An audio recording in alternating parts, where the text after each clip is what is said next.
English premier লিগের club ফুলহ্যামের মূল দলের হয়ে অভিষেক হয়েছে বাংলাদেশি বংশোদ্ভূত ফরোয়ার্ড ফারহান আলী ওয়াহিদের। প্রাক মৌসুমের প্রস্তুতি ম্যাচে নরউইচ সিটির বিপক্ষে ফুলহ্যামের জার্সিতে মাঠে নেমেছিলেন তিনি।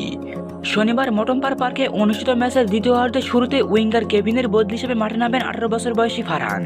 মাঠে নেমে দ্রুতই নিজের উপস্থিতি জানান দেন তিনি।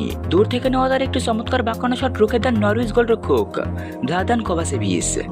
ম্যাচটিতে ফুলহাম 2-0 গোলে হারলেও নতুন কোচ আলভারো আরবেলোর অধীনে মূল দলে ফারহানের এই 45 মিনিটের পারফরম্যান্স স্বপ্ন দেখাচ্ছে প্রিমিয়ার লিগে খেলার। নতুন মৌসুম শুরুর আগে আরও 4টি প্রীতি ম্যাচ খেলবে ফুলহাম। ফারহানের সামনে তাই সুযোগ আছে মূল দলে পাকাপাকিভাবে নিজের জায়গা করে নেওয়ার।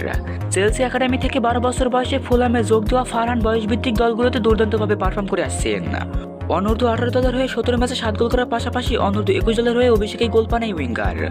2025 সালের নভেম্বরে তিনি প্রিমিয়ার লিগ 2 এর ম্যাচসেরা ফুটবলার নির্বাচিত হন। লেস্টার সিটির হয়ে এফএ কাপ জেতা হামজা চৌধুরীর পর ইংল্যান্ডের মূলধারার ফুটবলে উঠে আসা ফারহানকে নিয়ে বাংলাদেশ ফুটবল ফেডারেশন ও বাফুফে আশাবাদী।